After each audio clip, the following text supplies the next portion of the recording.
Naturellement, il est toujours agréable de revenir chez soi. Comme dit un adage, on n'est jamais mieux que chez soi. Mais au-delà d'être revenu cet après-midi chez moi, il faudrait que les Gabonais s'approprient ce que nous vivons aujourd'hui. Une transition est la chose la plus délicate. Et nous avons des exemples autour de nous, des transitions qui également se sont faites dans plusieurs pays, ici en Afrique, pour ne parler que de l'Afrique. Et ce n'est pas souvent reluisant pour certaines de ces transitions.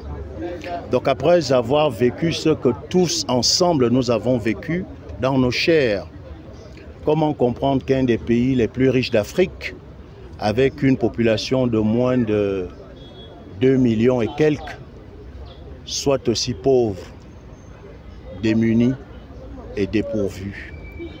Donc cette transition est le bébé de tous les Gabonais. Et nous devons nous l'approprier quotidiennement pour que ce qui se passe ailleurs ne se passe pas ici. Il n'y a pas d'homme providentiel.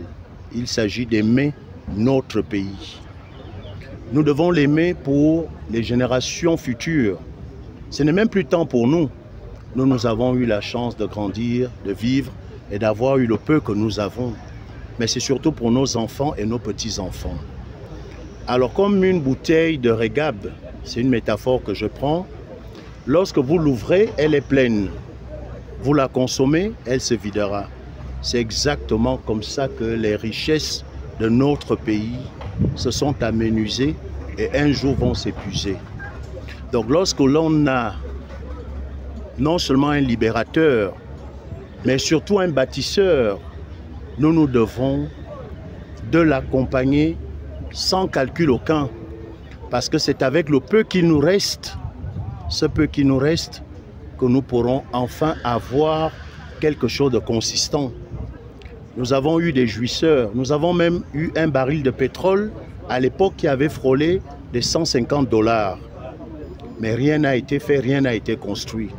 Mais vous conviendrez avec moi que depuis 1 an, sauf pour les aveugles, et même pour eux, je suis sûr que quelqu'un pourra leur dire à tel ou X endroit quelque chose en train de se faire. Mais nous ne devons pas dormir sur nos lauriers. Nous, le peuple vigilant et éternel du Gabon, nous devons en tout temps, en tout lieu, continuer d'être constants. Quand ça ne va pas, avoir le courage de dire ça ne va pas. Éviter tous les abus, parce que c'est les abus qui emmènent au mécontentement, et lorsqu'il est généralisé, plus personne ne se relève. C'est pourquoi, lors de mon discours en Chine, j'ai vivement recommandé au chef de l'État de procéder à des audits. Il doit faire ces audits. Pourquoi? Parce que ce qui se fait déjà, ce ne sont même pas des audits, mais il y a des niches qui se font ressentir quotidiennement et des manquements. Ces manquements, nous devons les dénoncer avec la dernière énergie parce que c'est notre argent à tous. Lorsque quelqu'un prend 1 centime du contribuable gabonais, le met dans sa poche, il appauvrit plus d'une famille. Et si le général de brigade Brice Clotaire Oligui Nguema doit réussir, mais il ne réussira qu'avec nous, le peuple. Ce n'est pas avec les quelques affidés qu'il a nommés, y compris moi. Il m'a fait premier questeur du Conseil économique et social. Donc si je détourne l'argent du Conseil économique et social, je ne lui rends pas service. Et c'est ainsi pour toute la haute administration et toutes les sociétés publiques et parapubliques. Donc on ne peut pas faire du 2 poids, 2 mesures. Et en ce qui concerne nos frères qui depuis un temps deviennent de plus en plus virulents, c'est dans quel intérêt, c'est dans quel but? Mais je pense à mon humble avis, que non seulement ça ne sert strictement à personne, mais mieux encore, ils sont totalement déconnectés de la réalité. Parce qu'il n'y aura jamais d'homme providentiel qui tomberait du ciel. Ça n'existe pas. Nous devons, ensemble, essayer chacun à son niveau d'apporter sa petite pierre à l'édifice qui est Gabon. Et lorsqu'on l'aurait fait, et lorsqu'on l'aura fait, vous conviendrez avec moi que nous n'aurons pas un pays mirifique, ça n'existe nulle part. Il s'agit de le bâtir, pierre sur pierre, pierre sur pierre. Et c'est ce Gabon que tous nous rêvons. Donc un Gabon de paix, de quiétude. Nelson Mandela disait la chose la plus difficile sur terre à désarmer, c'est un cœur. Or, depuis un temps, certains compatriotes s'activent à distiller la haine dans les cœurs des Gabonais. Vous savez, dans la vie, il faut toujours relativiser. Hervé Patrick Opianga est un petit frère à moi, que j'ai connu depuis les années 90. Il a eu sa trajectoire, j'ai la mienne, comme chacun d'entre nous. L'accord qui le lie au chef de l'État, s'il y en a eu un, je n'en connais ni les tenants ni les aboutissants. Je ne sais pas qu'est-ce qu'ils se sont dit. Mais à la vérité dite, moi j'étais à Alternance 2023 et j'ai été le directeur de campagne adjoint d'Albert Ondossa. J'ai été le directeur de campagne adjoint d'Albert Ondossa. Et lorsque ces négociations s'étaient faites, et vous comprenez bien, et vous l'avez suivi, puisque vous parlez de lui, il n'a pas fait mention de Bertrand Zibi Abégué. Donc je n'y étais pas. Je ne sais même pas de quoi il s'agit. Moi également, comme vous, je découvre ce qui s'est fait. Mais il faut simplement que la justice ne soit pas instrumentalisée. C'est le b.a.-ba de notre bien vivre ensemble. Si Hervé Opianga a posé un acte répréhensible, c'est seulement à la justice de nous le dire. Ce n'est pas à des individus ou à des règlements de compte. Ça ne grandit ni le chef de l'État qui est libérateur du Gabon, qui est aujourd'hui le père de la nation, ni même les gens autour de lui, encore moins l'incriminé. Moi ayant subi cela dans ma chair, 6 années durant, 6 années de torture, pour des fausses accusations, qui mieux que moi pour dire aux gens, n'empruntons pas cette voie. Mais s'il a quelque chose à se reprocher à la justice, c'est seul à la justice, indépendante, autonome, d'en dénouer les fils de l'écheveau. Ce n'est pas une affaire politique. Je ne pense pas qu'il soit aujourd'hui l'adversaire principal de X ou d'Y. Je n'en sais strictement rien. Mais pour ce qui est de sa posture, la vie de Hervé Opianga doit être préservée. Opianga a travaillé dans ce pays. Opianga emploie certainement des Gabonais.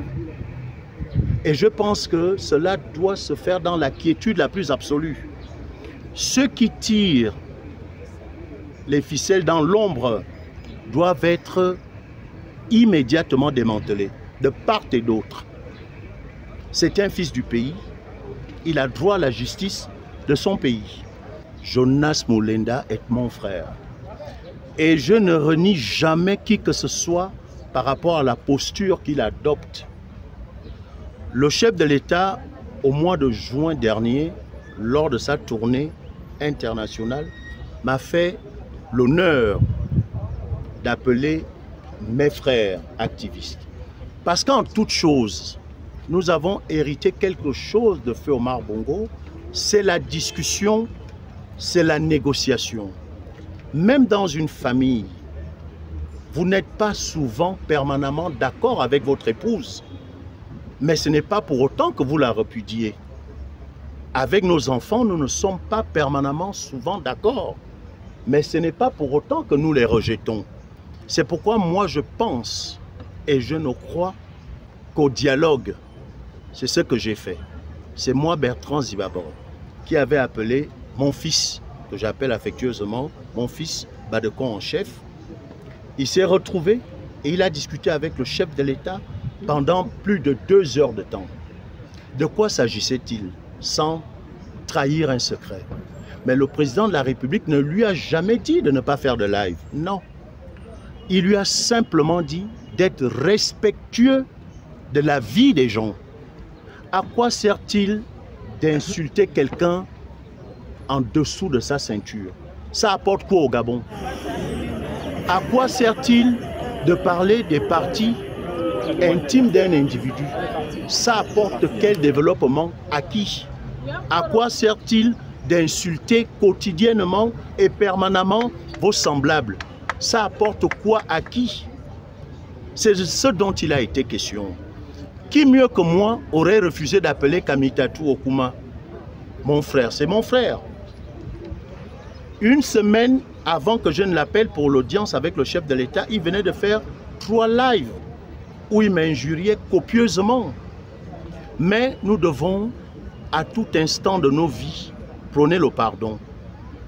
Et il s'est assis avec son frère, le chef de l'État, pendant également près de 2 heures de temps.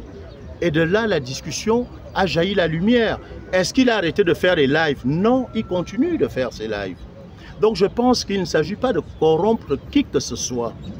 Mais à la vérité dite, il faut simplement que nos frères prennent conscience qu'ils se font plus de mal à eux-mêmes qu'à qui que ce soit, puisque la vie continue au Gabon.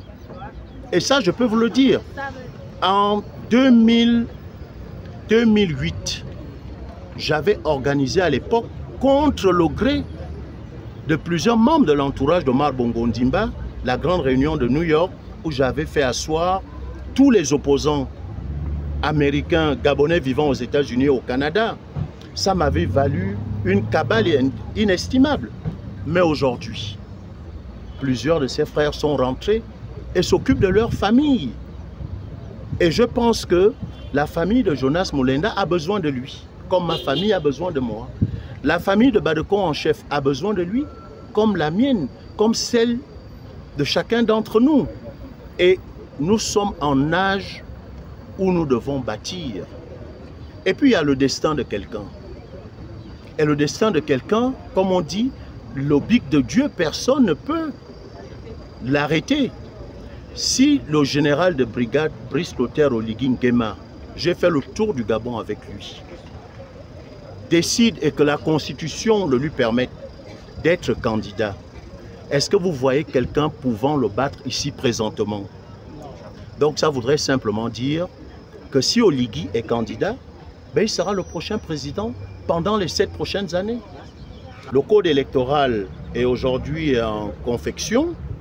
Si le code électoral qui va être promulgué dans quelques jours le lui permet et qu'il est candidat, moi, Bertrand Zibabre, je serai certainement dans le directoire de campagne et je battrai campagne comme je l'ai fait pour Jean Ping, qui a gagné, comme je l'ai fait pour Ondosa, qui a gagné, comme je l'ai fait pour bien d'autres. Simplement parce que nous voulons d'un Gabon apaisé, où tout le monde aura son petit emploi, tout le monde aura sa petite vie. Les lives, c'est très bien, mais le grand perdant, en réalité, c'est souvent celui qui le fait, parce qu'il se retrouve toujours seul. Les autres, ils avancent, ils vous encouragent par les likes, autres, etc., les vues.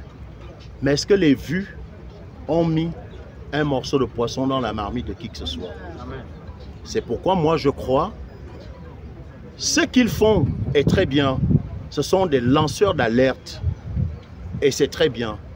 Mais entrer dans des grossiers montages, dans des mensonges récurrents, ça dessert et celui qui les aime et ceux qui, malheureusement, en sont victimes. Je vous remercie.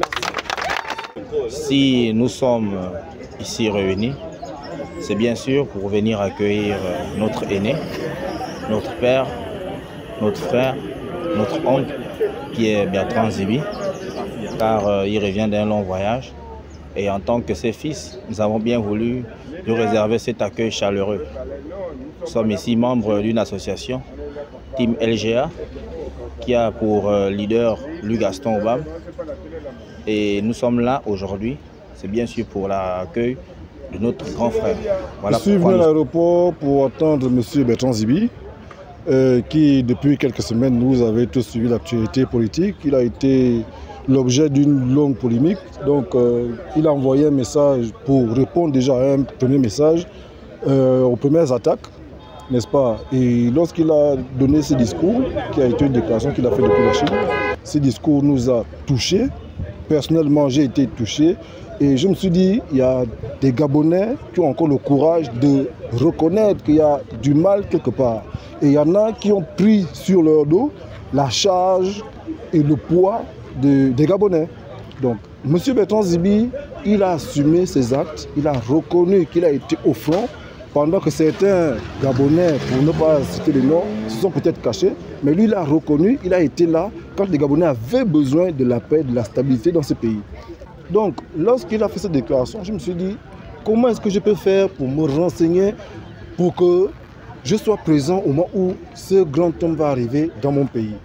J'ai pris les renseignements avec des frères, des sœurs, j'ai fait ce qu'il fallait faire pour que je vienne accueillir M. Bertrand Zibi à l'aéroport. Voici pourquoi aujourd'hui je me retrouve là, pour lui prouver mon attachement à son discours, pour mon attachement à ses valeurs, qu'il y a encore des Gabonais qui se battent pour le Gabon, qui ont besoin de soutien, et il y a des Gabonais qui ont besoin d'être encouragés. Alors, c'est dans cette optique que personnellement, je suis parti de chez moi pour venir attendre M. Bertrand Zibi pour lui dire de vive voix que monsieur, du courage, monsieur, félicitations pour tout ce que vous avez fait et ce que vous faites pour les Gabonais. Chacun de nous a été au fait de sa déclaration depuis la Chine. Je crois que ce sont des explications de ce message qu'il a donné depuis la Chine, qu'il vient un peu de décortiquer. Par contre, il nous a appris bien d'autres choses. Nous avons appris de son école, parce que M. Bertrand Zibi est d'une école particulière dans ce pays, et chacun des Gabonais que nous sommes devrait adopter cette école, parce que c'est une école de vie, c'est une école de courage, c'est une école de patience et c'est une école de pouvoir. Le pouvoir aujourd'hui, comme il a dit, le destin de Dieu ne trompe pas. Le destin de Dieu ne trompe pas. Quand Dieu a décidé, il a décidé. Aujourd'hui, le président Brice Clotaire Oligui est en train de mener le Gabon dans une destination que le moindre des Gabonais n'attendait pas il y a encore 2 ans. Alors ça veut tout simplement dire que suivons le cours d'eau que Dieu a créé à travers le général Brice Clotaire Oligui et à travers ceux qui sont autour de lui pour l'aider. Dans ce sens, j'ai cité son Excellence Bertrand Zibi, qui fait partie des personnalités que le président veut avoir autour de lui pour faire avancer les choses. C'est un intérêt pour moi d'être ici, accueillir un Gabonais digne de ce nom et qui accompagne la politique du chef de l'État comme nous tous et qui nous donne le ton pour que cette politique soit menée avec succès.